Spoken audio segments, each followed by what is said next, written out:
All right. Hello, everybody. Thank you very much for joining me tonight.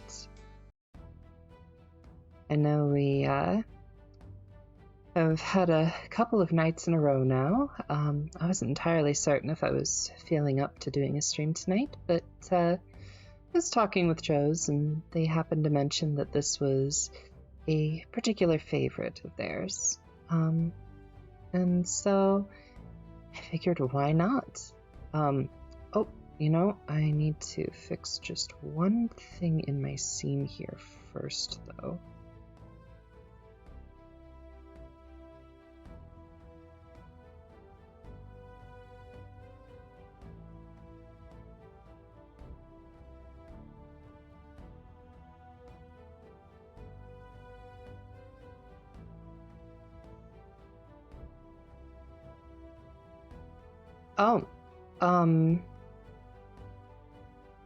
Oh, so you are able to hear me. That's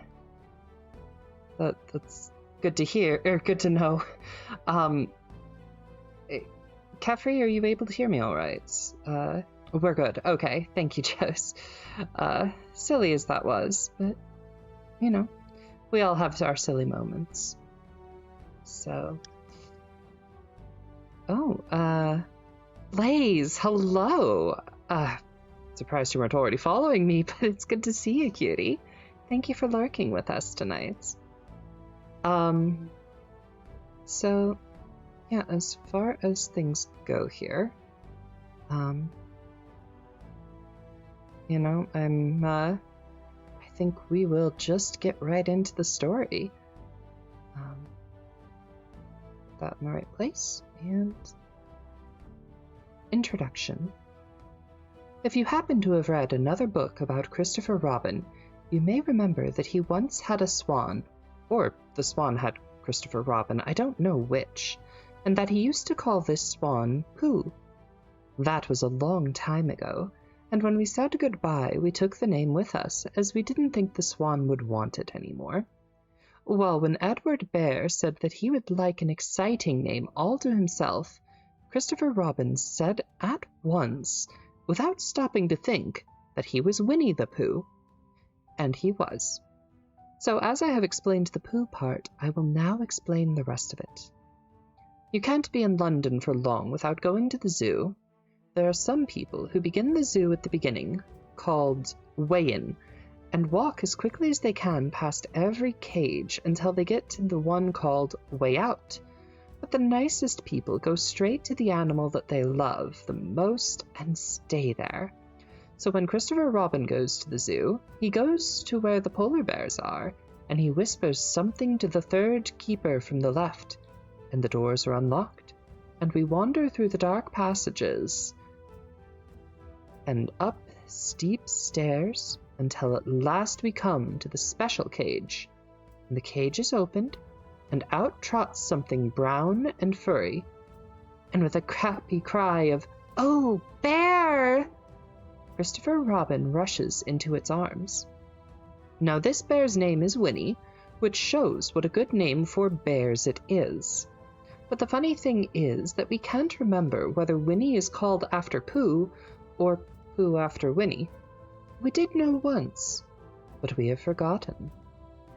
I had written as far as this when Piglet looked up and said in his squeaky voice, "Oh, what about me?"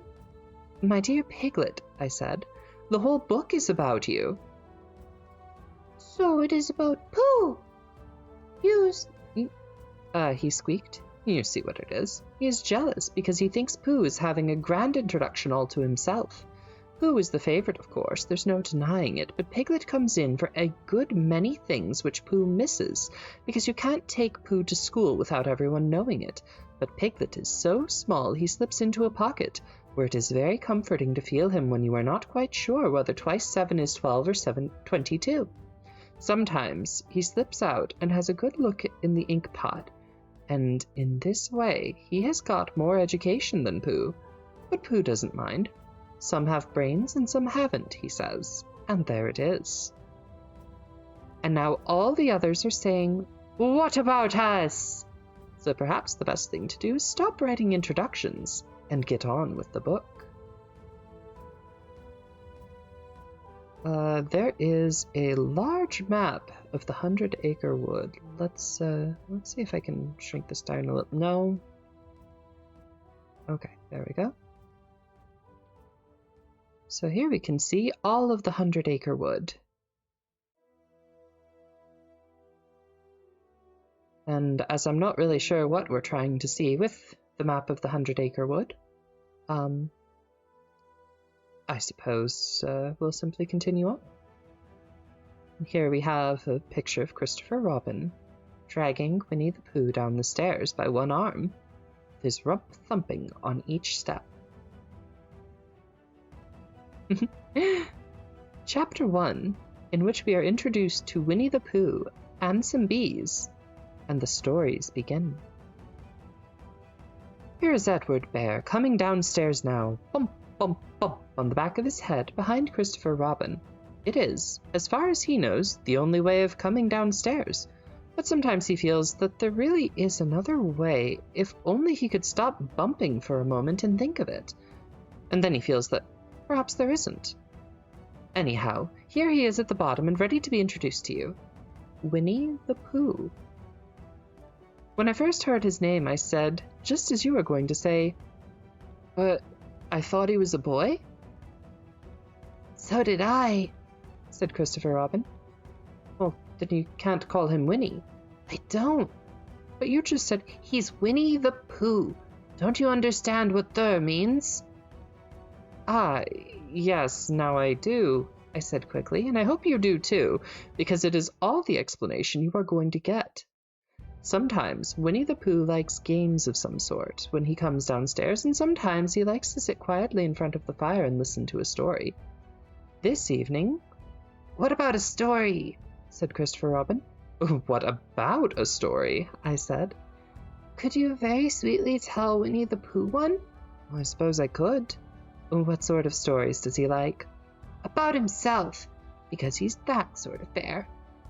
"Oh, I see." "So could you, very sweetly?" "I'll try."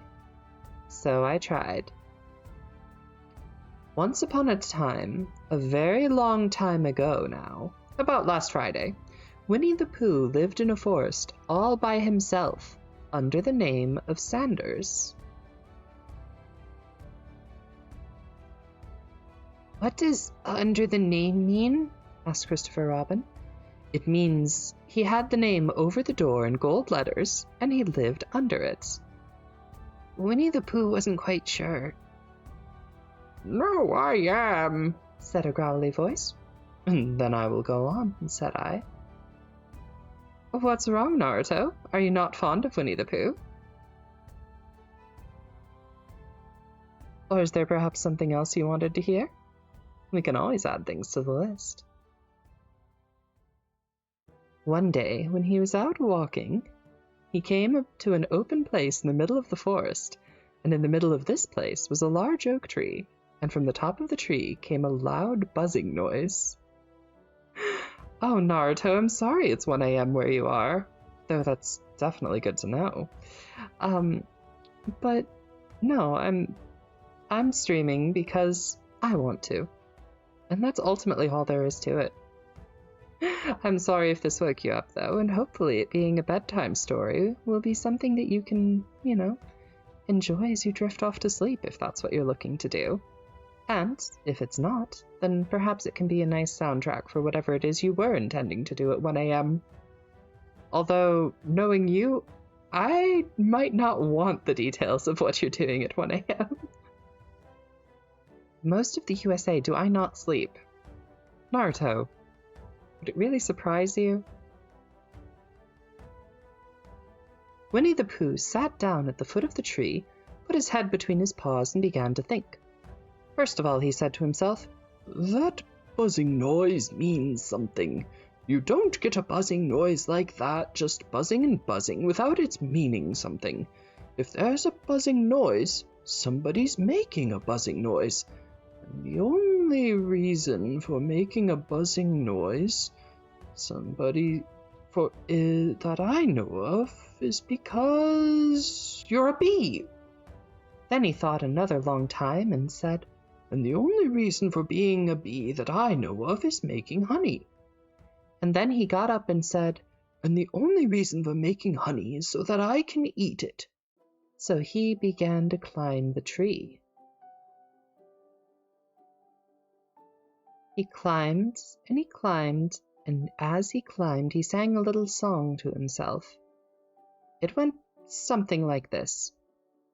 Isn't it funny how Bear likes honey? Buzz, buzz, buzz. I wonder why he does. You assume I sleep in the morning. That's an interesting assumption. Do many people you know sleep in the morning, Naruto? Then he climbed a little further, and a little further, and then just a little further. By that time, he had thought of another song. It's a very funny thought that if bears were bees, they'd build their nests at the bottom of trees. And that being so, if the bees were bears, we shouldn't have to climb up all these stairs. He was getting rather tired by this time, so that is why he sang a complaining song. He was nearly there now, and if he just stood on that branch... Oh, help! Said Pooh as he dropped 10 feet on the branch below him. If only I hadn't... he said as he bounced 20 feet onto the next branch.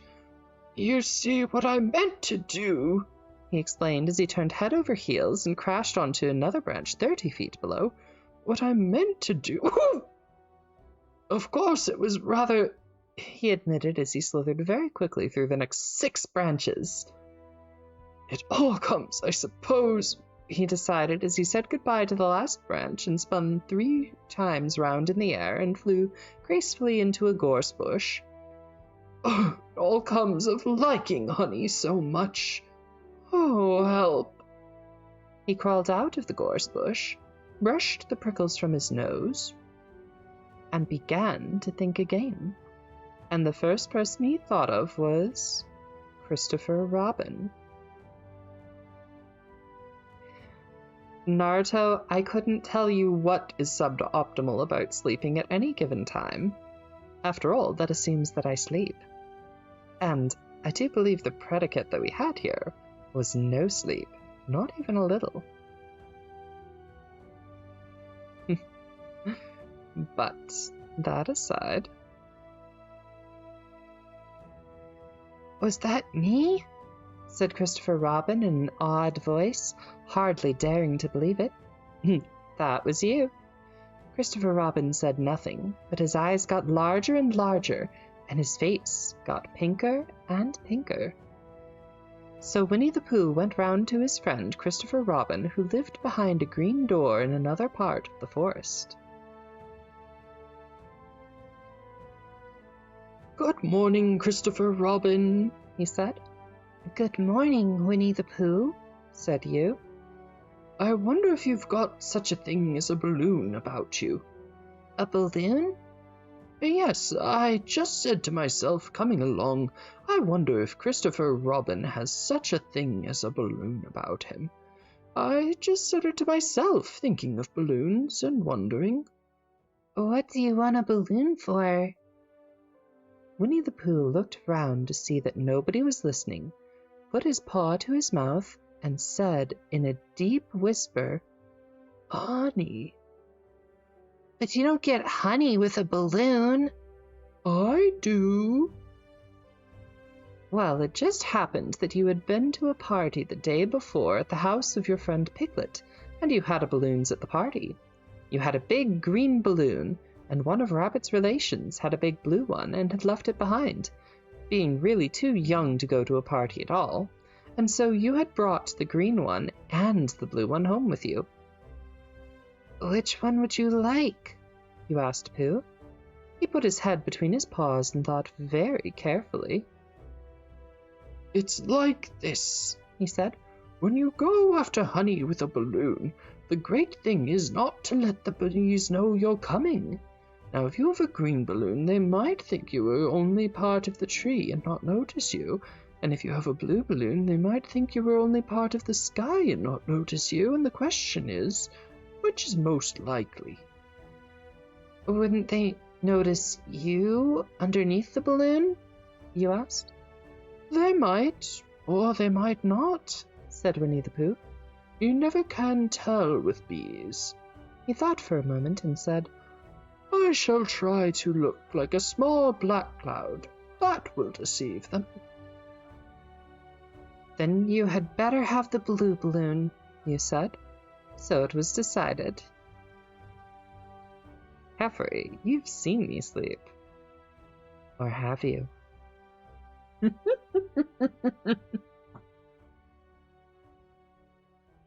Well, you both went out with the big blue balloon, and you took your gun with you, just in case, as you always did. And Winnie-the-Pooh went to a very muddy place that he knew of, and rolled until he was black all over. And then, when the balloon was blown up as big, and you and Pooh were both holding on to the string, you let go suddenly, and Pooh Bear floated gracefully up into the sky, and stayed there, level with the top of the tree, and about 20 feet away from it.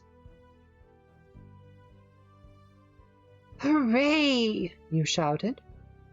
Isn't that fine? Shouted Winnie-the-Pooh down to you. What do I look like? You look like a bear holding onto a balloon. Not like a small black cloud in a blue sky? Not very much. Oh, well, perhaps from up here it looks different. And, as I say, you never can tell with bees. There was no wind to blow him nearer to the tree, so there he stayed. He could see the honey, he could smell the honey, but he couldn't quite reach the honey. What did who say, Caffrey? After a little while, he called down to you. Christopher Robin! Hello? I think the bees suspect something. What sort of thing? I don't know, but something tells me that they're suspicious. Perhaps they think that you're after their honey. It may be that. You never can tell with bees. There was another little silence, and then he called down to you again. Christopher Robin? Yes? Have you got an umbrella in your house? I think so. Or would you bring it out here and walk up and down with it and look up at with me every now and then and say, Tut tut, it looks like rain? I think if you did that, it would help the reception, which we are practicing on these bees. Well, you laughed to yourself, silly old bear. But you didn't say it out loud because you were so fond of him, and you went home for your umbrella. Hello, Queen of Death. Thank you for dropping in. It's good to see you. We're reading Winnie-the-Pooh tonight as a bedtime story. I hope you enjoy. Oh, there you are, called down Winnie-the-Pooh as soon as you got back to the tree. I was beginning to get anxious. I have discovered that the bees are now definitely suspicious. I am so glad that this came out long before Among Us was a thing. Shall I put my umbrella up? Yes, but wait a moment. I must be practical. The important bee to deceive is the queen bee. Can you see which is the queen bee from down there? No. Oh, pity. Well now, if you walk up and down with your umbrella saying, Tut tut, it looks like rain, I shall do what I can by singing a little cloud song, such as a cloud might sing. Go! So, while you walked up and down and wondered if it would rain, Winnie-the-Pooh sang this song. How sweet to be a cloud, floating in the blue. Every little cloud always sings aloud. How sweet to be a cloud, floating in the blue. It makes him very proud to be a little cloud. The bees were still buzzing as suspiciously as ever. Some of them indeed left their nest and flew all round the cloud as it began the second verse of the song, and one bee sat down on the nose of the cloud for a moment, and then got up again. "Christopher, ow! Robin!" called out the cloud. "Yes?" "I have just been thinking, and I have come to a very important decision. These are the wrong sort of bees." "Are they?" "Quite the wrong sort. So I should think they would make the wrong sort of honey, shouldn't you?" "Would they?" "Yes. So I think I shall come down." "How?" Winnie the Pooh hadn't thought about this. If he let go of the string, he would fall, bump, and he didn't like the idea of that. So he thought for a long time and then said, "Christopher Robin, you must shoot the balloon with your gun. Have you got your gun?" "Of course I have. But if I do that, it will spoil the balloon." "But if you don't, I shall have to let go, and that would spoil me." When you put it like this, you saw how it was, and you aimed very carefully at the balloon and fired. "Ow!" said Pooh. "Did I miss?" "You didn't exactly miss, but you missed the balloon." "I'm so sorry," you said, and you fired again, and this time you hit the balloon, and the air came slowly out, and Winnie the Pooh floated down to the ground. But his arms were so stiff from holding on to the string of the balloon all that time, that when they stayed straight up in the air for more than a week, and whenever a fly came and settled on his nose, he had to blow it off. And I think, but I am not sure, that that is why he was always called Pooh, Pooh. Yes, Joes, Pooh does fall either way. But apparently this is the sort of gun that lets the air out of balloons slowly. Why such a gun exists? I don't know. Plot? At any rate, it is a silly book for silly children and silly adults who need just a little bit of help winding down after a long day. Is that the end of the story? Well, that's the end of that one, and there are others. About Pooh and me? And Piglet and Rabbit and all of you. Don't you remember? I do remember, and then when I try to remember, I forget. That day when Pooh and Piglet tried to catch the heffalump? They didn't catch it, did they? No. Pooh couldn't because he hasn't any brain. Did I catch it? Well, that comes into the story. Christopher Robin nodded. I do remember, he said. Only Pooh doesn't very well, so that's why he likes having it told to him again. Because then it's a story and not just a remembering. That's just how I feel. Christopher Robin gave a deep sigh, picked up his bear by the leg, and walked off to the door, trailing Pooh behind him. At the door he turned and said, Coming to see me have my bath? I might. I didn't hurt him when I shot him, did I? Not a bit. He nodded and went out, and in a moment I heard Winnie the Pooh bump, bump, bump, going up the stairs behind him.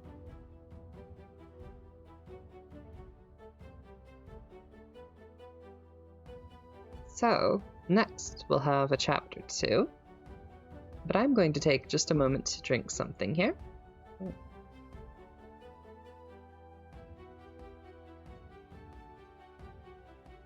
And I'm not very well sold on the voice that I've been using for Pooh.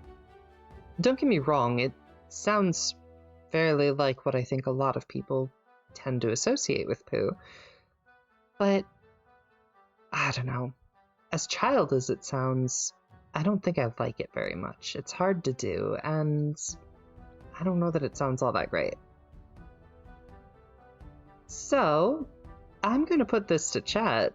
Do you guys like the voice for Pooh, or would you like to hear a slightly different one? Because, we could always do the use the voice I'm comfortable with. Thank you, Caffrey. Because we can do the more Disney style, Oh, bother. Or we could do something a little bit closer to, Oh, bother. All right, well, thank you, Jess. All right, let's carry on then. Edward Bear, known to his friends as Winnie-the-Pooh, or Pooh for short, was walking through the forest one day, humming proudly to himself. He had made up a little hum that very morning as he was doing his stoutness exercises in front of the glass. Tra-la-la-la, tra-la-la. As he stretched up high as he could go, Then tra-la-la, tra-la, oh, help, la.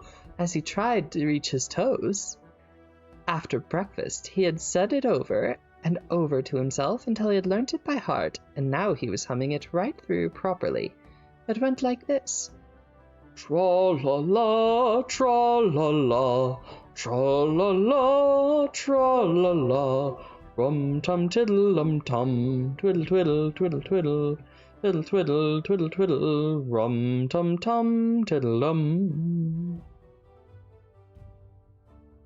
Well, he was humming this hum to himself and walking along gaily, wondering what everyone else was doing and what it felt like being somebody else, when suddenly he came to a sandy bank, and in the bank was a large hole. Aha! Said Pooh, rum-tum-tiddle-lum-tum. If I know anything about anything, that hole means rabbit. He said. And rabbit means company. And company means food.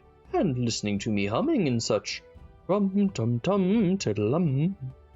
So he bent down and put his head into the hole and called out, Is anybody at home?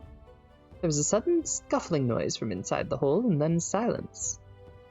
What I said is anybody home? Called out Pooh very loudly. No, said a voice, and then added, You needn't shout so loud, I heard you quite well the first time. Bother! Isn't there anybody here at all? Nobody. Winnie-the-Pooh took his head out of the hole and thought for a little, and he thought to himself, There must be somebody there, because somebody must have said nobody. So he put his head back in the hole and said, Hello, Rabbit, isn't that you? No, said Rabbit in a different sort of voice this time. But isn't that Rabbit's voice? I don't think so. It isn't meant to be. Oh, said Pooh. He took his head out of the hole and had another think. And then he put it back and said, Well, could you very kindly tell me where Rabbit is? He has gone to see his friend Pooh Bear, who's a great friend of his. Oh, but that is me. Oh, what sort of me? Pooh Bear. Are you quite sure? Said Rabbit, still more surprised. Quite sure. Oh, well then come in.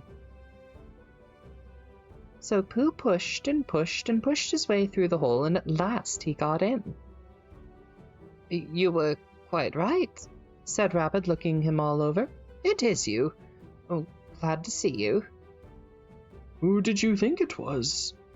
Well, I wasn't sure. You know how it is in the forest. One can't have anybody coming into one's house. One has to be careful. Oh, what about a mouthful of something? Pooh always liked a little something at 11 o'clock in the morning, and he was very glad to see Rabbit getting out the plates and mugs. And when Rabbit said, Honey or condensed milk with your bread? He was so excited that he said, Both! And then, so as not to seem greedy, he added, But don't bother about the bread, please.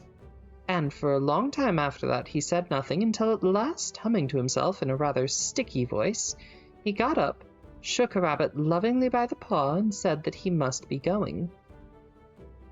Must you? Said Rabbit politely. Well, I could stay a little longer if you... He tried very hard not to look in the direction of the larder. As a matter of fact, I was going myself directly. Oh, well then, I'll be going on. Goodbye. Well, goodbye, if you're sure you won't have any more. Is there any more? Rabbit took the covers off the dishes and said, "No, there wasn't." "I thought not," said Pooh, nodding to himself. "Well, goodbye, I must be going on." Oh, so the Christopher Robin in real life was the writer's son. That's cute to know. So he started to climb out of the hole. He pulled with his front paws and pushed with his back paws, and in a little while his nose was out in the open again, and then his ears, and then his front paws, and then his shoulders, and then... "Oh, help! I'd better go back. Oh, bother, I shall have to go on." "I can't do either," said Pooh. "Oh, help and bother." Now by this time Rabbit wanted to go for a walk too, and finding the front door full, he went out by the back door and came round to Pooh and looked at him. "Hello, are you stuck?" "No," said Pooh carelessly. "just resting and thinking and humming to myself. Tum-tum. "Here, give us a paw." Pooh stretched out a paw, and Rabbit pulled and pulled and pulled. "Oh, you're hurting." "The fact is, you're stuck." "It all comes of not having front doors big enough." "It all comes of eating too much, I thought at the time," said Rabbit. "Only I didn't like to say anything that one of us was eating too much. And I knew it wasn't me. Well, well, I shall go and fetch Christopher Robin." Christopher Robin lived at the other end of the forest, and when he came back with Rabbit and saw the front half of Pooh and said, "Silly old bear," in such a loving voice that everyone felt quite hopeful again. "I was just beginning to think," said the bear, sniffling slightly, "that Rabbit might never be able to use his front door again, and I should hate that." "Oh, so should I." "Use his front door again? Of course he'll have use of his front door again." "Good." "If we can't pull you out, Pooh, we might push you back." Rabbit scratched his whiskers thoughtfully and pointed out that once Pooh was pushed back, he was back. And of course, nobody was more glad to see Pooh than he was. Still, there it was. Some lived in trees and some lived underground. And "You mean I'd never get out?" I mean that having got so far, it seems a pity to waste it." Christopher Robin nodded. "Then there's only one thing to be done. We shall have to wait for you to get thin again." "How long does getting thin take?" "About a week, I should think." "But I can't stay here for a week." "You can stay here all right, silly old bear. It's getting you out which is so difficult." "We'll read to you, and I hope it won't snow," he added. "And I say, old fellow, you're taking up a good deal of room in my house. Do you mind if I use your back legs as a towel horse? Because, I mean, they are doing nothing, and it would be convenient to just sort of hang the towels on them." "A week? What about meals?" "I'm afraid no meals, because of getting thin quicker, but we will read to you." Bear began to sigh, and then found he couldn't because he was so tightly stuck, and a tear rolled down his eye, and he said, "Then would you read a sustaining book, such as would be help and comfort a wedged bear in a great tightness?" "A book on jam. Fitting." So for a week, Christopher Robin read the sort of book at the north end of Pooh, and Rabbit hung his washing on the south end, and in between, Bear felt himself getting slenderer and slenderer.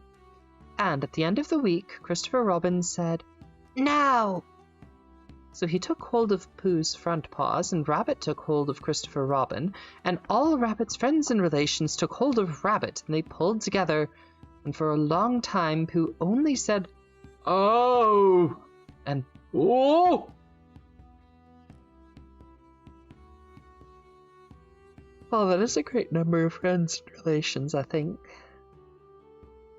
And then, all of a sudden, he said, just as if a cork were coming out from a bottle.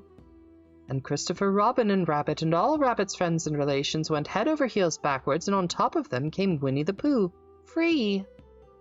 So, with a nod of thanks to his friends, he went on with his walk through the forest, humming proudly to himself. But Christopher Robin looked after him lovingly and said to himself, "Silly old bear."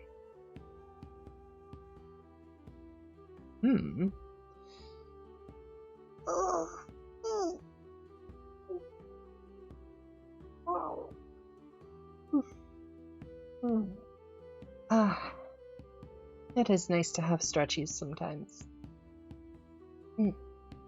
I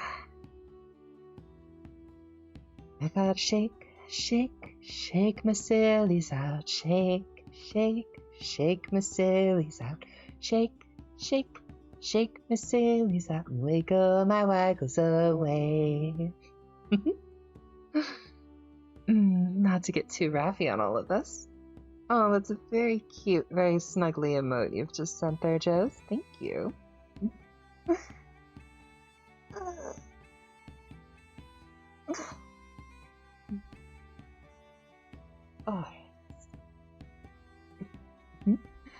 Chapter 3, in which Pooh and Piglet go hunting and nearly catch a woozle.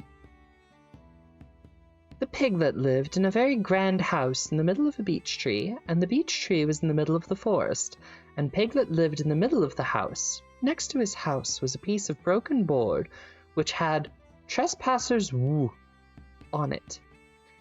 When Christopher Robin asked Piglet what it meant, he said it was his grandfather's name, and that he had been in the family for a long time. Christopher Robin said you couldn't be called Trespassers Woo, and Piglet said yes you could, because his grandfather was, and it was short for Trespassers Will, which was also short for Trespassers William, and his grandfather had two names in case he'd lost one, Trespassers, after an uncle, and William, after Trespassers.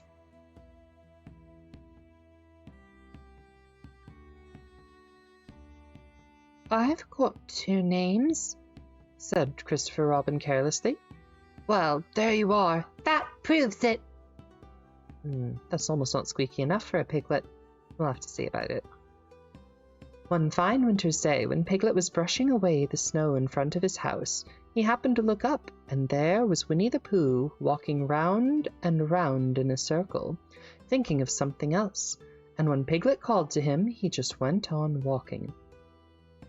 "Hello," said Piglet. "What are you doing?" "Hunting," said Pooh. "Hunting what?" "Tracking something," said Winnie-the-Pooh very mysteriously. "Tracking what?" That's just what I ask myself. I ask myself, what? What do you think you'll answer?" I shall have to wait until I catch up with it. Now look there." He pointed to the ground in front of him. "What do you see there?" "Tracks. Paw marks." He gave a little squeak of excitement. "Oh, Pooh, do you think it's a woozle?" "It may be. Sometimes it is, and sometimes it isn't. You never can tell with paw marks."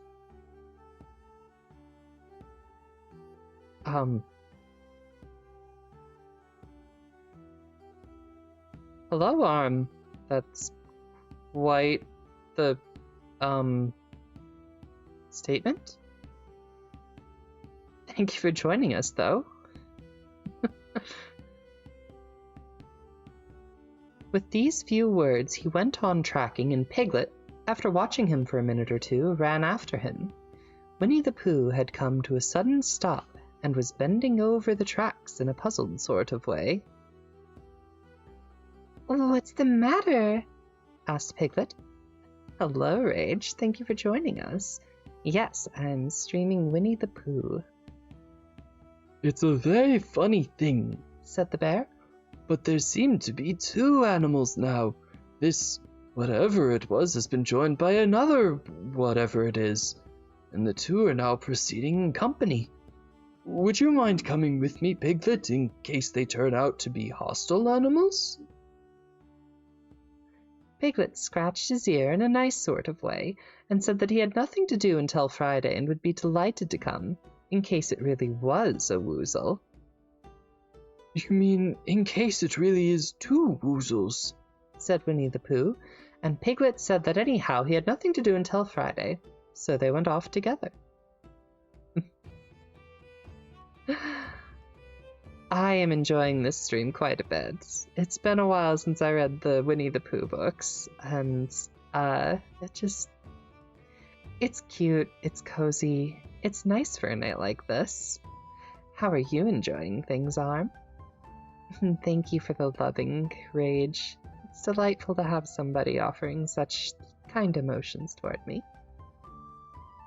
And yes, Naruto, with the pops.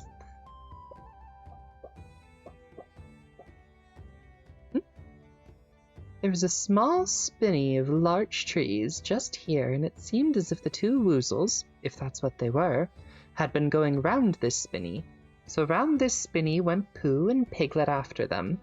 Piglet was passing the time by telling Pooh what his grandfather, Trespassers Woo, had done to remove stiffness after tracking, and how his grandfather, Trespassers Woo, had suffered in his later years from shortness of breath and other matters of interest, and Pooh wondering what a grandfather was like, and if perhaps this was two grandfathers they were after now, and if so, whether he would be allowed to take one home and keep it, and what Christopher Robin would say. And still the tracks went on in front of them. Suddenly, Winnie-the-Pooh stopped and pointed excitedly in front of him. Look! What? Said Piglet with a jump. And then, to show he hadn't been frightened, he jumped up and down once or twice more in an exercising sort of way. Yes, after all, when spooked, it's important to be exercising. Oh. Oh no, Arm. I'm sorry that your police officers have decided to interrupt the night with those. It's rather frustrating. I hope you're all right. But since you are awake, I'm delighted to have you with us on this unusually late stream. The tracks, Said Pooh. A third animal has joined the other two. Pooh, Cried Piglet. do you think it is another woozle? No, Said Pooh. because it makes different marks. It is either two woozles and one, as it might be, whizzle, or two, as it might be whizzles and one, if so it is, woozle. Let us continue to follow them. I mean, I suppose it depends on which city you live in, Arm. Most of the cities that I've lived in don't have flashbangs going off in the middle of the night on the regular. But, you know, I'm still rather sad that that's what's going on for you.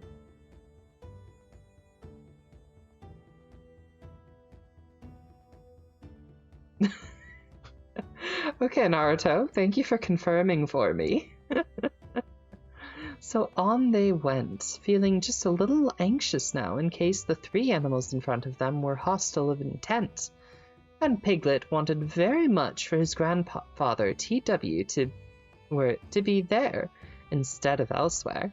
And Pooh thought of how nice it would be if they met Christopher Robin suddenly, but quite accidentally, and only because he liked Christopher Robin so much. And then, all of a sudden, Winnie-the-Pooh stopped again, and licked the tip of his nose in a cooling manner, for he was feeling more hot and anxious than ever in his life before. There were 4 animals in front of them. But as we know, I can only count to 4. I can only count to 4. I can only count to 4! or something to that effect.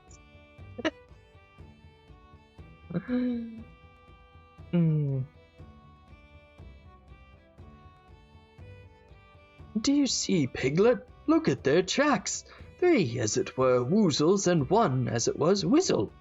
Another woozle has joined them. And so it seemed to be.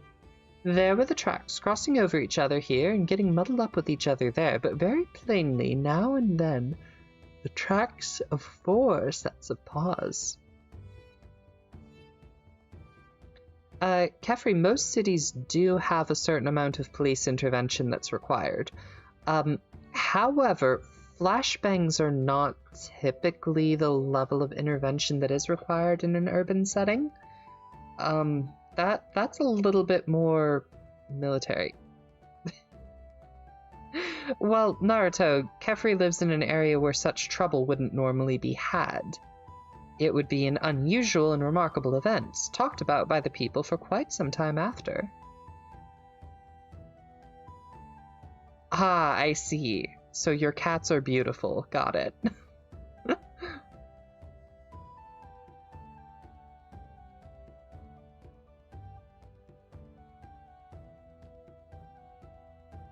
Yeah,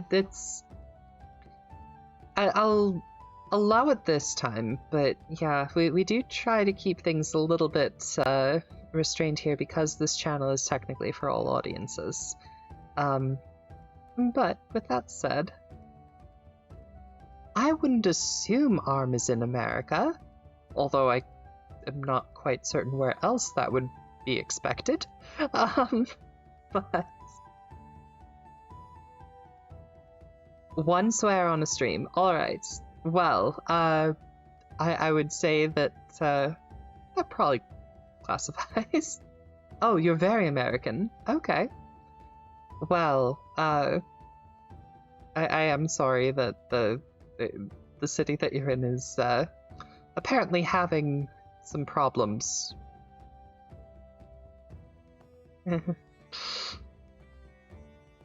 And yep.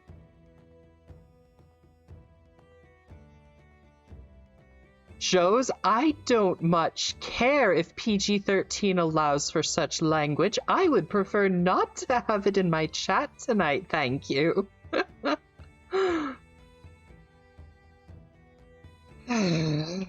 Technically fair that people under 13 are not allowed to use Twitch, as anybody who sat through the TOS portion of last night could attest to. Oh, goodness me. I think, said Piglet when he had licked the tip of his nose too and found that it brought very little comfort. I think that I have just remembered something that I forgot to do yesterday, and I shan't be able to do tomorrow, so I suppose I really ought to go back and do it now. We'll do it this afternoon, then I'll come with you. It isn't the sort of thing you can do in the afternoon. It's a very particular morning thing that has to be done in the morning, and if possible, between the hours of... what time would you say it was? About 12, said Winnie-the-Pooh, looking at the sun. Between, as I was saying, the hours of 12 and 12:05. So really, dear old Pooh, if you'll excuse me... What's that? Pooh looked up at the sky, and then, as he heard the whistle again, he looked up into the branches of a big oak tree. And then he saw a friend of his.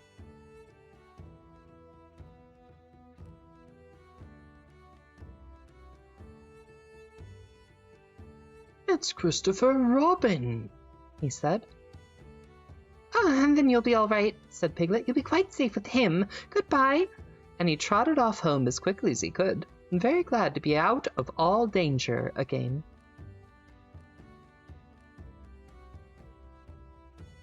Naruto, you're technically right.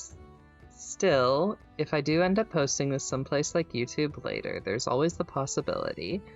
And trying to keep things civil isn't exactly a terrible idea, especially when we know what my tendencies can be. So, thank you for giving me the reminder. I'm glad to know you're watching out for me, Naruto. Christopher Robin came slowly down his tree. Silly old bear, what were you doing?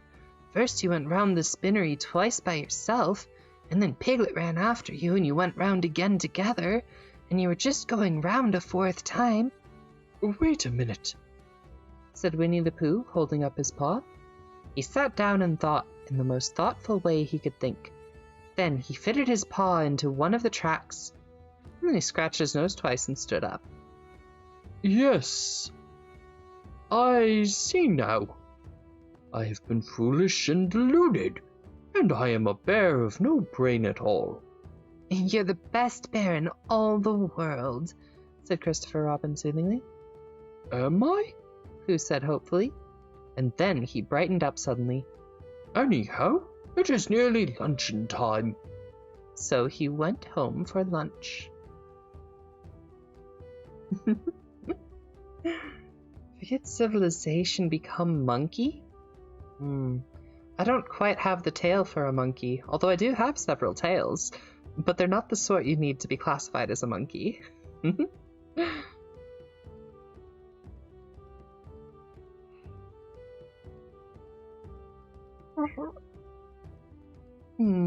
These chapters are much shorter than I remembered when I was little.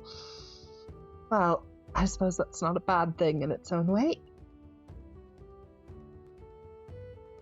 Tale for the wise. Now there's an interesting idea. But if it were for the wise, would I be able to read it? Baffling question, really. And even if it were meant for the wise and I were able to read it, would that be a significant indication of anything, or would it simply be a coincidence?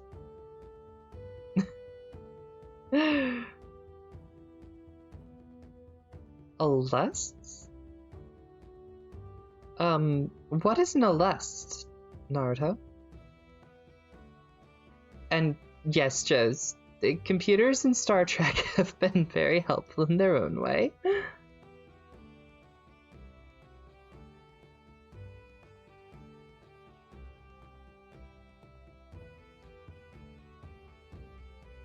Next to me on the overlay?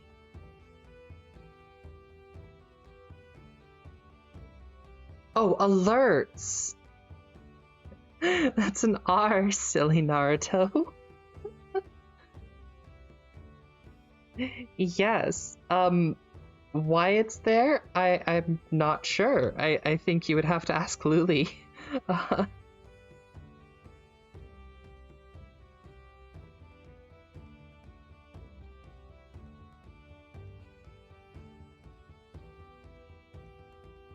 I think that's the correct one. Yep.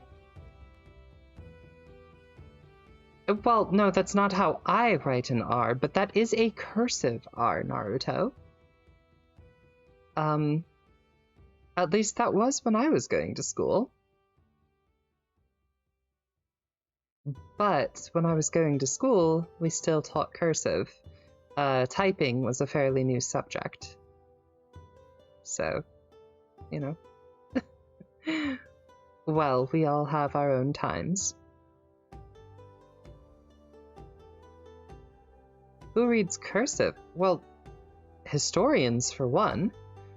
Oh, well, good to know Kefri also reads cursive. I feel much less alone now. Thank you, my friends. Love-hate feels for cursive. Cursive has its place. It can be quite useful when it comes to giving a very specific aesthetic. And I think that's why Luli chose it for the alerts word there. I think we'd originally set the space below me to be like, oh hey, somebody followed.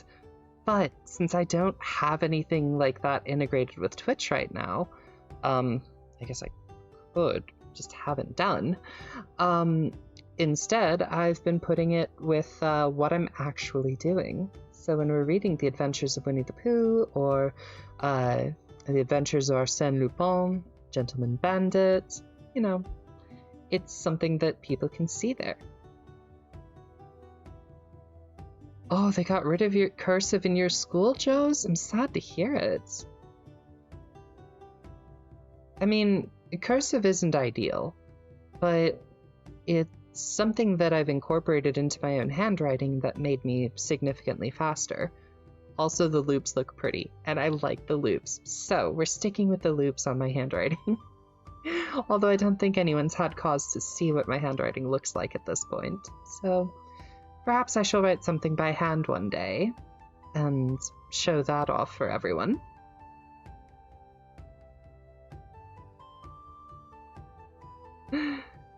Oh yes, extended families cursive can be its own thing. Yes, calligraphy is quite delightful. Chapter 4, in which Eeyore loses a tail and Pooh finds one. The old grey donkey Eeyore stood by himself in a thistly corner of the forest, his front feet well apart, his head on one side, and thought about things. Sometimes he thought sadly to himself, "Why? and sometimes he thought, Wherefore? and sometimes he thought, Inasmuch as which?" and sometimes he didn't quite know what he was thinking about. So when Winnie-the-Pooh came stumping along, Eeyore was very glad to be able to stop thinking for a little in order to say, "How do you do?" in a gloomy manner to him.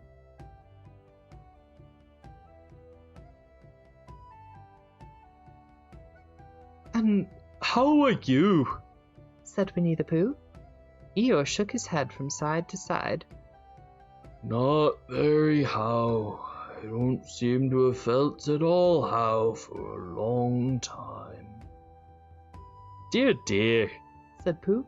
"I'm sorry about that. Let's have a look at you." So Eeyore stood there gazing sadly at the ground, and Winnie-the-Pooh walked all around him once. "Why, what's happened to your tail?" "What has happened to it?" "It isn't there." "Are you sure?" "Well, either a tail is there or isn't there. You can't make a mistake about it, and yours isn't there." "Then what is?" "Well, nothing." "Let's have a look," said Eeyore, and he turned slowly round into the place where his tail had been a little while ago, and finding he couldn't quite catch it up, he turned round the other way until he came back to where he was at first, and then he put his head down and looked between his front legs, and at last he said with a long sad sigh, "I believe you're right." "Well, of course I'm right." "That accounts for a good deal.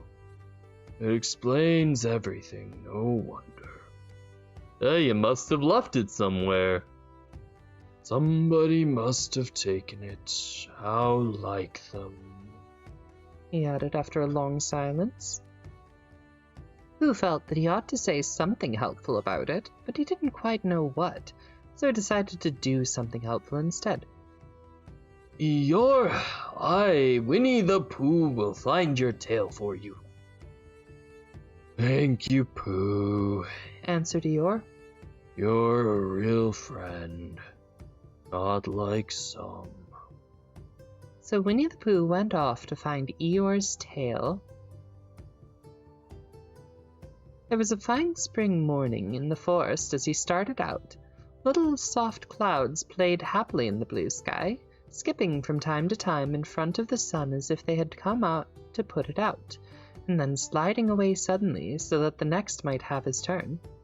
Through them and between them the sun shone bravely, and a copse which had worn its furs all year round seemed old and dowdy now beside the new green lace which the beeches had put on so prettily. Through the copse and spinney marched Bear, down open slopes of gorse and heather, over rocky beds of streams, up steep banks of sandstone, into the heather again, and so at last, tired and hungry, to the 100-acre wood, for it was in the 100-acre wood that Owl lived. "And if anyone knows anything about anything," said the Bear to himself, "it's Owl, who knows something about something," he said. "Or my name's not Winnie-the-Pooh, which it is. So there you are." Owl lived at the Chestnuts, an old-world residence of great charm, which was grander than anybody else's, or so it seemed to Bear, because it both had a knocker and a bell-pull. Underneath the knocker there was a notice which said, "Please ring if an answer is required." Underneath the bell-pull there was a notice which said, "Please knock if an answer is not required."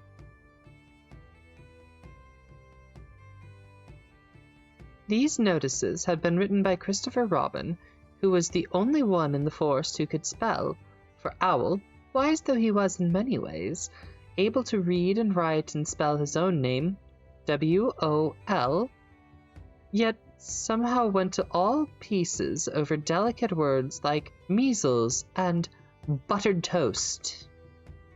Winnie-the-Pooh read the two notices very carefully, first from left to right, and afterward, in case he missed some of it, from right to left.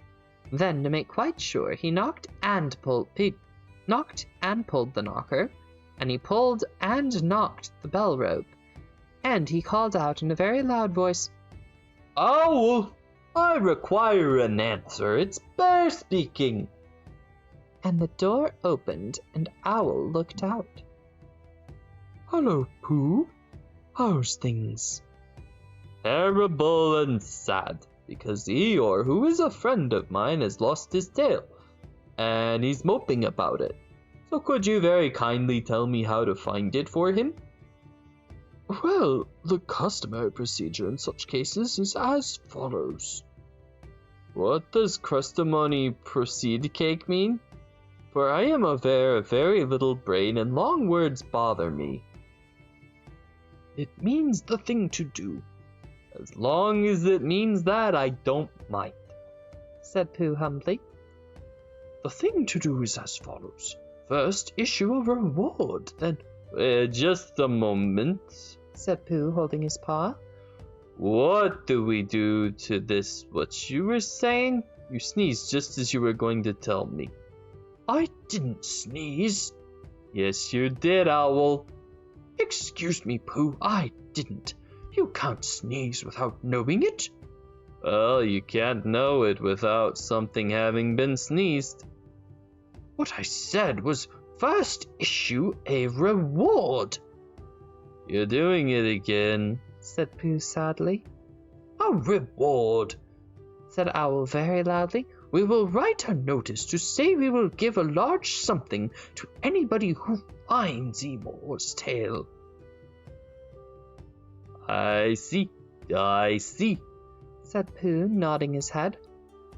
"Talking about large somethings," he went on dreamily. "I generally have small something about now, about this time in the morning." And he looked wistfully at the cupboard in the corner of Owl's parlor. "Just a mouthful of condensed milk or what not, with perhaps a lick of honey." "Well then, we write out this notice and we put it up all over the forest." "A lick of honey, or not, as the case may be." And he gave a deep sigh and tried very hard to listen to what Owl was saying. But Owl went on and on, using longer and longer words, until at last he came back to where he started, and he explained that the person to write out the notice was Christopher Robin. "It was he who wrote the ones on my front door for me. Did you see them, Pooh?" For some time now, Pooh had been saying yes and no in turn, with his eyes shut, to all that Owl was saying, and having said yes last time, he said, "No, not at all," now, without really knowing what Owl was talking about. "Didn't you see them?" said Owl, a little surprised. "Come and look at them now." So they went outside, and Pooh looked at the knocker and the notice below it, and he looked at the bell rope and the notice below it, and the more he looked at the bell rope, the more he felt that he had seen something like it somewhere else, some time before. "Handsome bell rope, isn't it?" Pooh nodded. "It reminds me of something, but I can't think. What? Where did you get it?" Such an angry owl. "I just came across it in the forest. It was hanging over a bush, and I thought at first somebody lived there, so I rang it, and nothing happened. And then I rang it again very loudly, and it came off in my hand. And as nobody seemed to want it, I took it home and—" "Owl, you made a mistake. Somebody did want it." "Who?" "Eeyore. My dear friend Eeyore. He was very fond of it." "Fond of it?" attached to it. So with these words he unhooked it and carried it back to Eeyore, and when Christopher Robin had nailed it on in its right place again, everyone frisked about the forest, waving his tail. Eeyore frisked about the forest, waving his tail so happily that Winnie-the-Pooh came over all funny and had to hurry home for a little snack of something to sustain them. And wiping his mouth half an hour afterwards, he sang to himself proudly, "Who found the tail?" "I," said Pooh. "At 1:45. Only it was at 11:45, really. "I found the tail." Oh, it's a happy Eeyore with his tail back attached. All sorts of tumbling Eeyores.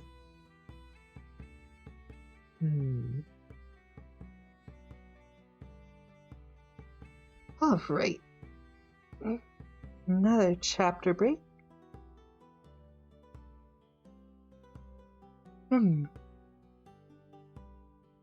I suppose starting this as late as I did might actually be in my best interest to end before it gets too much later here.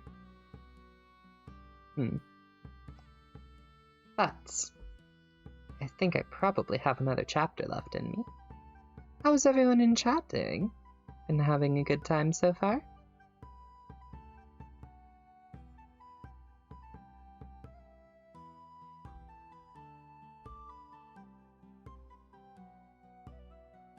Oh no, Caffrey.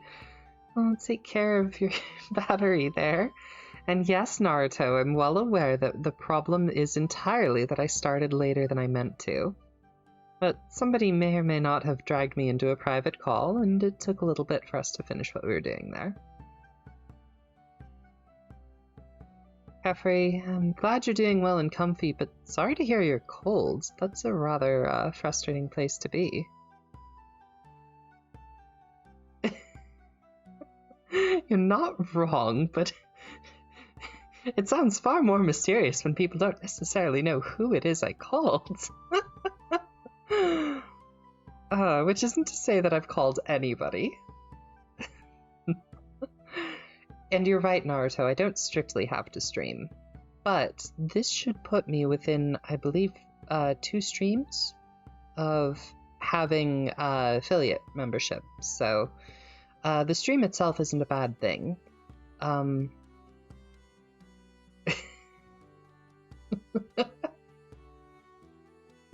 Joe's alright. Naruto, are you offended that I'm streaming? Would you have preferred that I didn't tonight?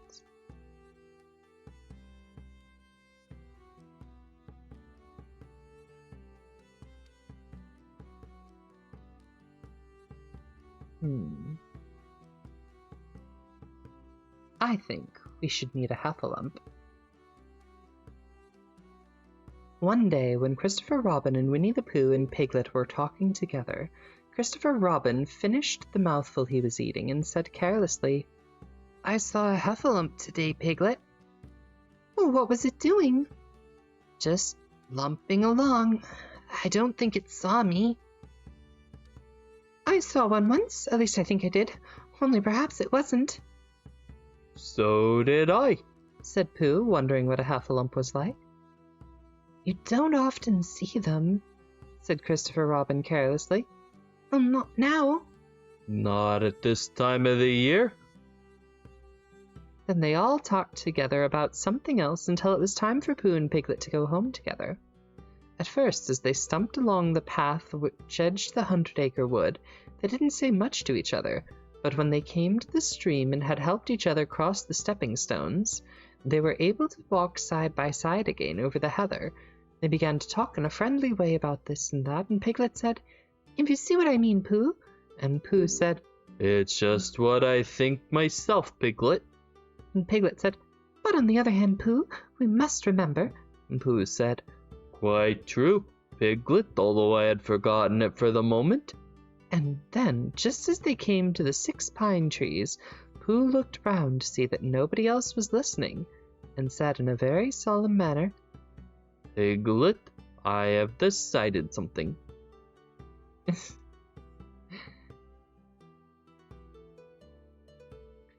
Naruto, you're worried about me streaming at the crack of dawn.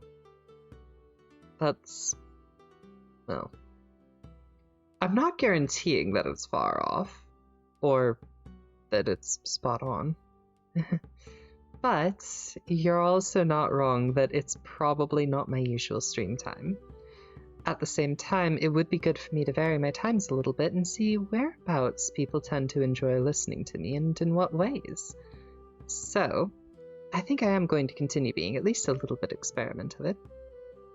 Crack of dawn, there's no sun up yet. There's no sun up yet where you are, Joes. And I anticipate that will change within the next hour. So, with that said... What have you decided, Pooh? I have decided to catch a heffalump. Pooh nodded his head several times as he said this, and waited for Piglet to say, "How?" or "Pooh, you couldn't," or something helpful of the sort, but Piglet said nothing. The fact was, Piglet was, in fact, thinking he should have thought of it first.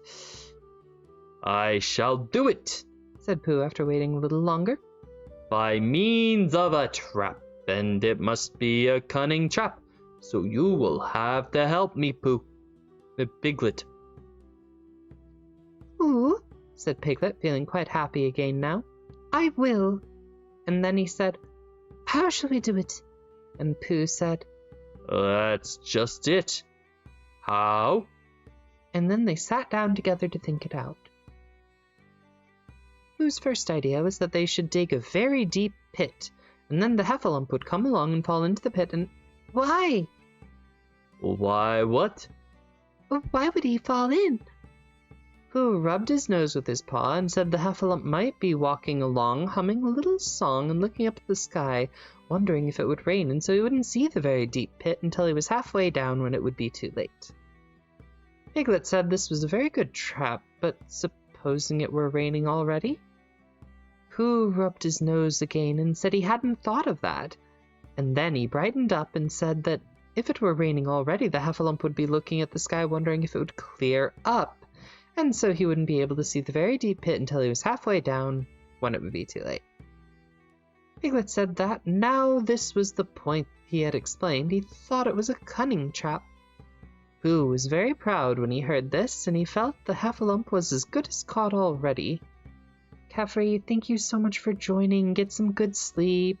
I appreciate you being here, even if it wasn't for the entire stream, just because it's nice to have you with me. Get some wonderful rest. Have a good night tonight, and I'll see you tomorrow. And, Caffrey, since it's specifically you, aloha!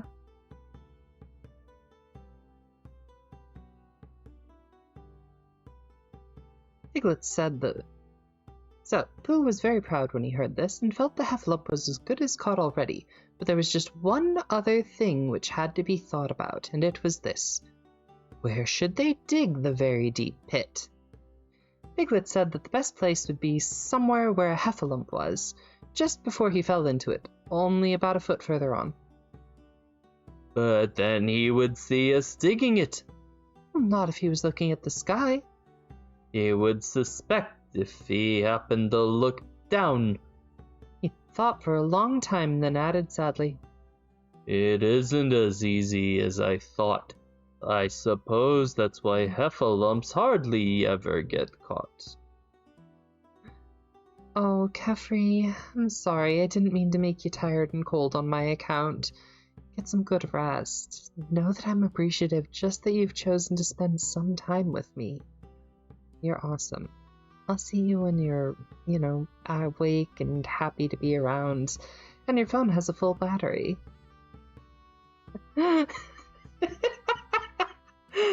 Yes, aloha indeed. Okay. My chair didn't totally get away from me. We're good.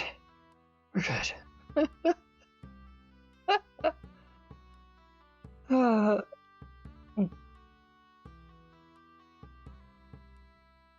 It isn't as easy as I thought. I suppose that's why heffalumps hardly ever get caught. "Well, that must be it." They sighed and got up, and when they had taken a few gorse prickles out of themselves, they sat down again, and all the time Pooh was saying to himself, "If only I could think of something." for he felt very sure that a very clever brain could catch a heffalump, if only he knew the right way to go about it.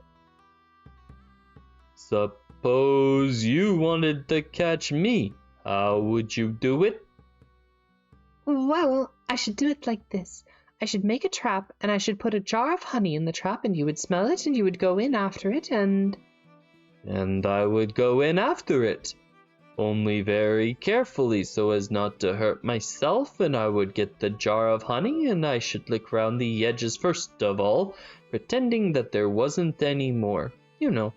And then I should walk away and think about it a little, and then I should come back and start licking the middle of the jar, and then... Yes, well, never mind about that. There you would be, and there I should catch you. Now, the first thing to think of is, what do heffalumps like? I should think acorns, shouldn't you? Like a lot of... I say, Pooh, wake up! Pooh, who had gone into a happy dream, woke up with a start, and said that honey was a much more trappy thing than acorns. Piglet didn't think so, and they were just going to argue about it when Piglet remembered that if they put acorns in the trap, he would have to find the acorns. But if they put honey, then Pooh would have to give up some of his own honey. So he said, "All right, honey then." just as Pooh remembered it too, and was going to say, "All right, acorns." "Honey," Piglet said to himself in a thoughtful way, as if it were now settled.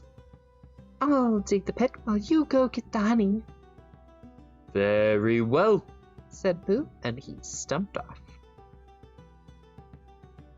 As soon as he got home, he went to the larder and stood on a chair and took down a very large jar of honey from the top shelf.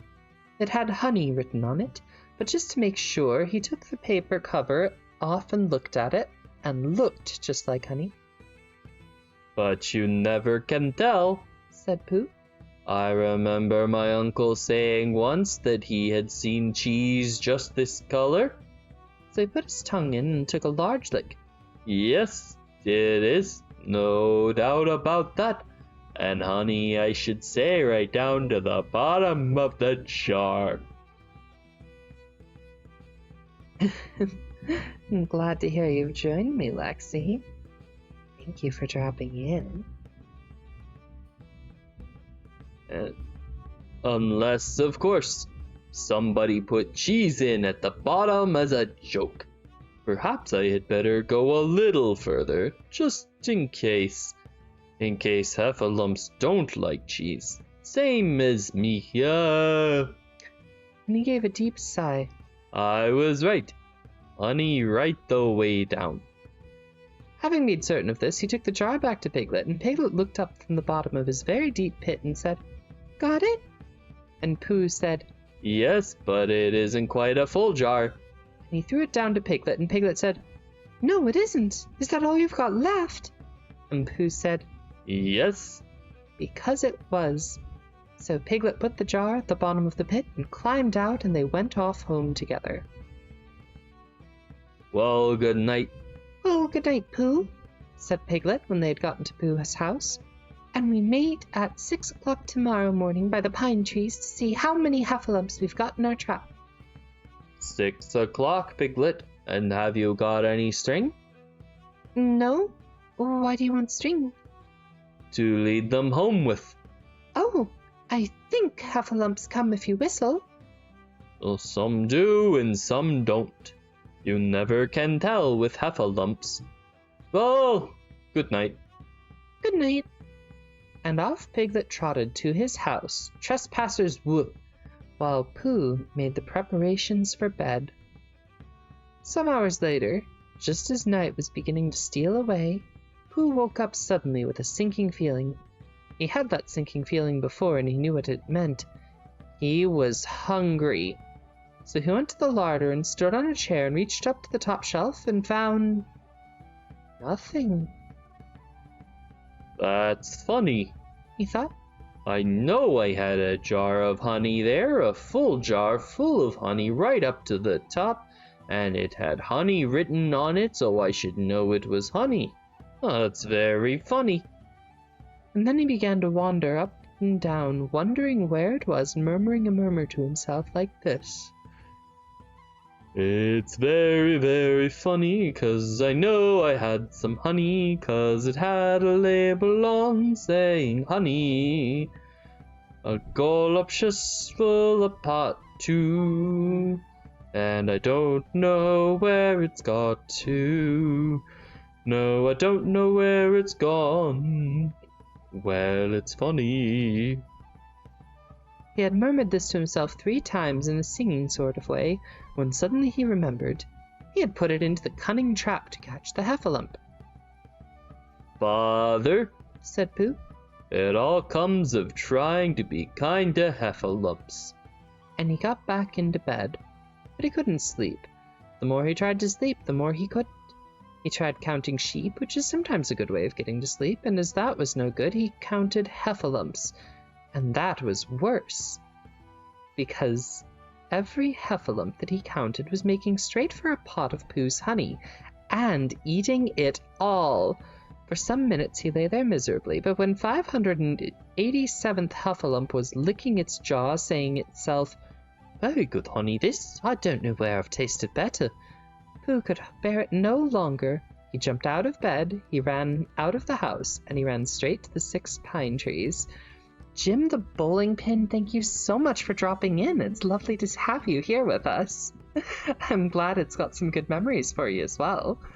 And thank you for the follow. This is a particularly fond story for one of my friends here. And I actually had another friend recommend it earlier in the day too. So we're more or less just rolling with it.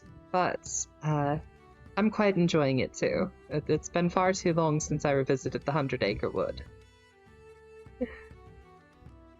All right, Lexi, have a fun time getting ready for bed. I'm sure I'll talk to you soon. Oh, Pooh dreaming of the honey and the heffalumps. The sun was still in bed, but there was a lightness in the sky over the 100-Acre Wood which seemed to show that it was waking up and would soon be kicking off the clothes. In half-light, the pine trees looked cold and lonely, and the very deep pit seemed deeper than it was, and Pooh's jar of honey at the bottom was something mysterious, a shape and no more. But as he got nearer, his nose told him that it was indeed honey, and his tongue came out and began to polish up his mouth, ready for it.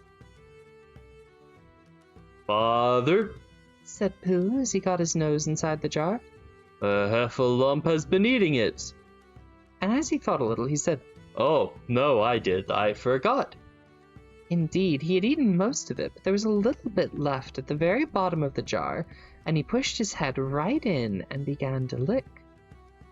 By and by, Piglet woke up and said to himself, "Oh!" Then he said bravely, "Yes," and still more bravely, "Quite so." But he didn't feel very brave, for the word which was jiggling about in his brain was heffalumps. What was a heffalump like? Was it fierce? Did it come when you whistled? And how did it come? Was it fond of pigs at all? If it was fond of pigs, did it make any difference what sort of pig? Supposing it was the fierce with pigs, would it make any differences if the pig had a grandfather called Trespassers William? Oh, such a terrified Piglet. He didn't know the answers to any of these questions. He was going to see his first heffalump in about an hour from now.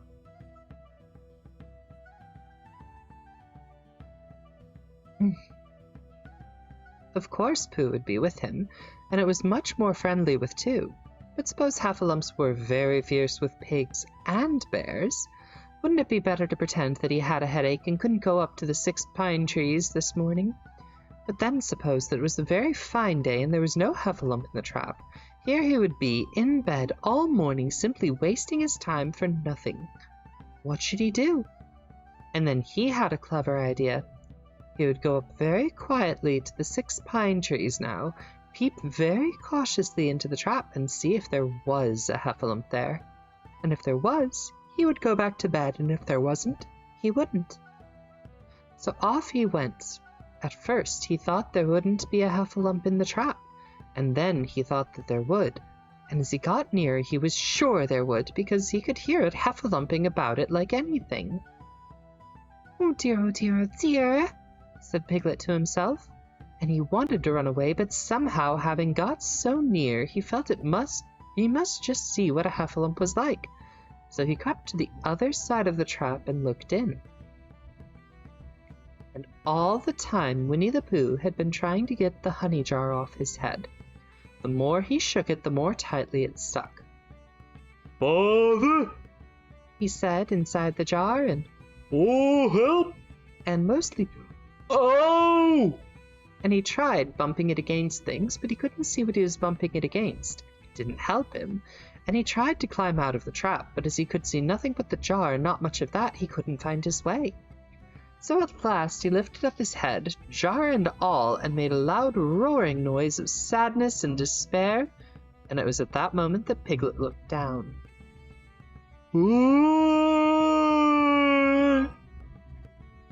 "Help, help!" cried Piglet. "A heffalump, a horrible heffalump!" And he scampered off as hard as he could, still crying out, "Help, help! A terrible heffalump, a terrible heffalump! Oh, help, a awful heffalump!" And he didn't stop crying and scampering until he got to Christopher Robin's house. "What's the matter, Piglet?" said Christopher Robin, who was just getting up. "Hef!"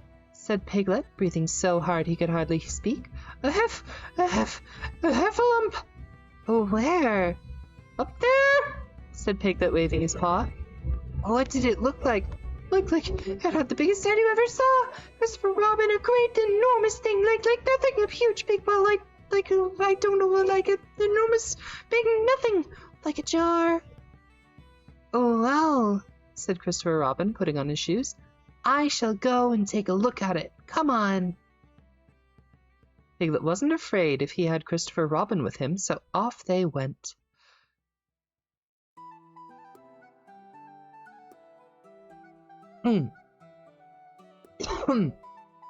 Oh, pardon me, I'm going to need just a moment here.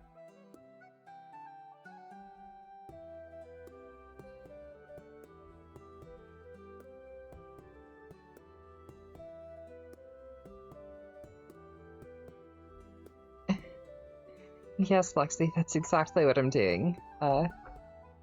Fortunately, my gallon still has a good chunk of water left in it, so...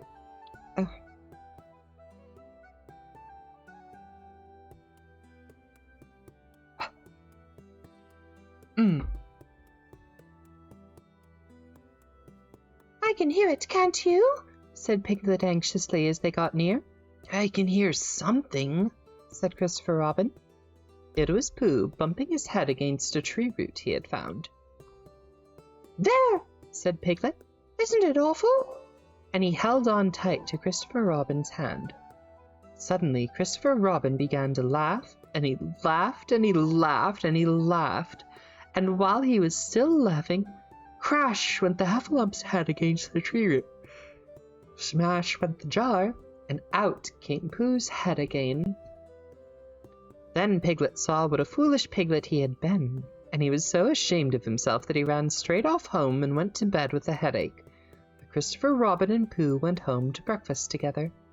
"Oh, Bear, how do I love you," So do I, said Pooh. Unfortunately, though, I think I might be reaching the end of my voice at this point. As things stand, the last couple of days might be catching up with me. So, I would like to once again thank everybody who has dropped in. Jim the Bowling Pin, thank you so much for coming in. I'm sorry you caught us more or less at the end of stream here. And Naruto, I know you're not terribly thrilled about the late hour, but I appreciate you dropping in all the same. To everybody who's come in, once again, a huge thank you. I appreciate you joining the Story Circle tonight. And I hope that you will have a wonderful morning, evening, or whatever time zone you happen to be in. Let's see here. Does anybody have a preferred raid target for tonight? I don't necessarily know who will I have. Boo. Oh, Lexi, you've got a few proposals. How about it? Let me know. Who do you think?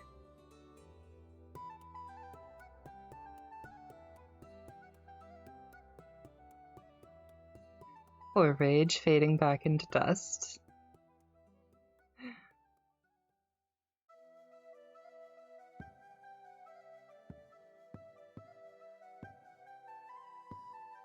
You're thinking either Ash or Venus, huh?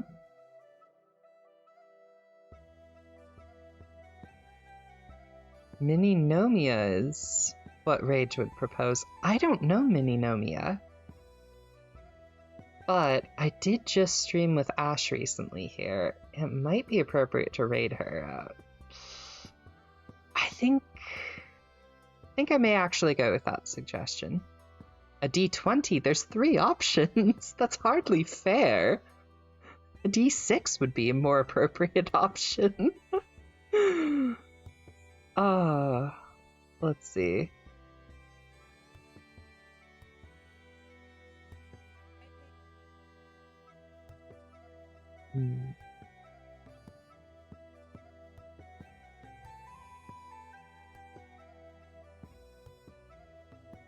Alright. Well, of course I go with whatever I want. But let's pull up PowerShell real quick.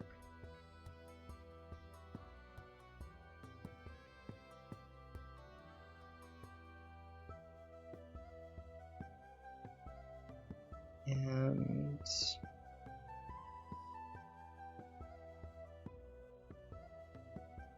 let's see, Rage said Mini-Nomia.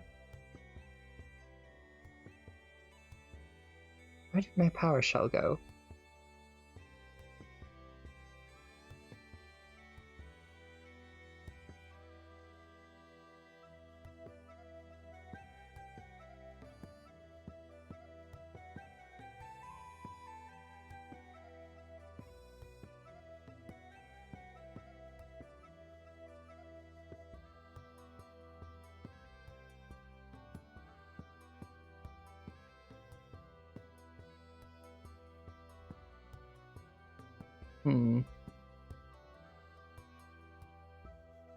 Alright, so with that, it looks like we will actually be raiding Venus tonight.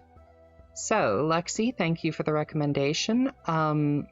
Rage, I will add Mini-Nomia to my follow list here, just so that I can see them in the future.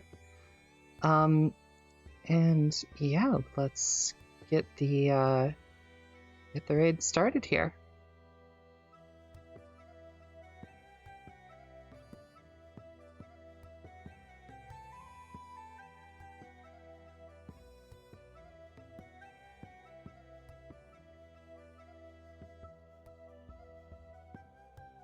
Alright, so one last time, thank you everybody, I really appreciate you stopping by, and let's make sure to give Venus some love once we get over there.